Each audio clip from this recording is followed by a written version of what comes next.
नमस्कार दोस्तों, स्वागत है आपका हमारे YouTube चैनल SSC जान 26 में। दोस्तों, इस वीडियो में हम आपको बताने वाले हैं NCERT से रिलेटेड टॉप कुछ 5 क्वेश्चंस होंगे।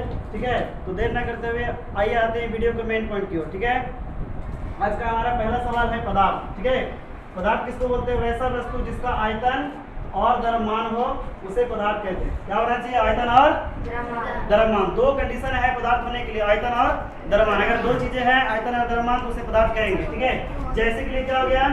जल। ठीक है, अगला सवाल है आयतन। क्योंकि हम लोग अभी पदार्थ में पढ़े हैं दो कंडीशन, आयतन और द्रव्यमान, तो इसको क्लियर कर देना जरूरी है कि आयतन क्या है और द्रव्यमान क्या है। कोई वस्तु जितना स्थान घेरता है उसे क्या कहते हैं? आयतन। कोई वस्तु जितना स्थान घेरता है उसे क्या कहते हैं? आयतन। जैसे कि आप रोटी खाते हैं ना, तो थाली पे रखते हैं, तो रोटी जितना जगह घेरेगा उसे क्या कहेंगे? आयतन। क्या कहेंगे? आयतन।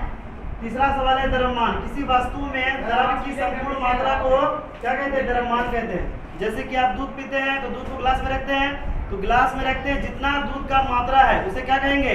उसे कहेंगे द्रव्यमान। क्या कहेंगे? द्रव्यमान। सब लोग बोलिए।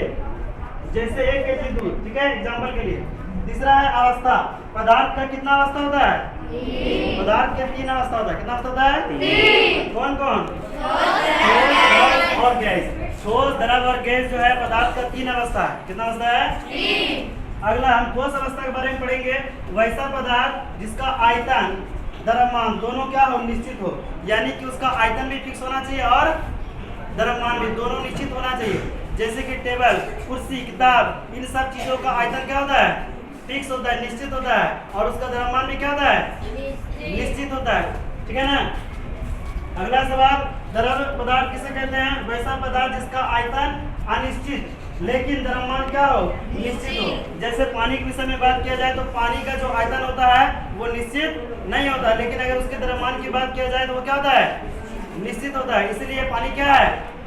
एक द्रव पदार्थ है। क्या है? पानी के अलावा रक्त ना, ये सभी क्या है? द्रव पदार्थ ना।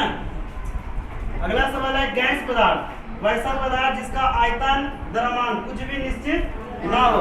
जैसे oxygen, carbon dioxide, magnesium gas, ये सभी जो है क्या है? इन सभी का आयतन कुछ भी निश्चित नहीं होता, इसलिए क्या है? गैस पदार्थ है। 5 तत्व किसे कहा गया?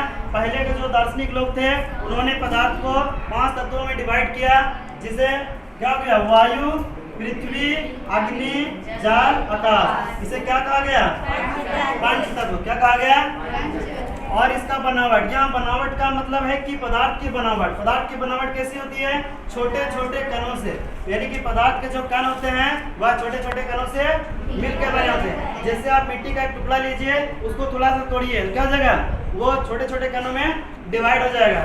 इसीलिए पदार्थ का जो बनावट होता है वह छोटे छोटे कणों से मिलकर बना होता है। ठीक है, तो आज के ये हमारा जो कुछ महत्वपूर्ण टर्म था, डिफिनेशन था, जिसको आज हमने कवर किया, ये NCERT के लिए महत्वपूर्ण है और विभिन्न प्रतियोगिता परीक्षा में जो है अक्सर पूछे जाते हैं।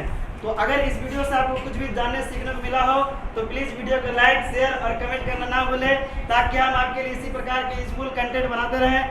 मिलते हैं किसी अगले वीडियो में, तब तक के लिए जय हिंद।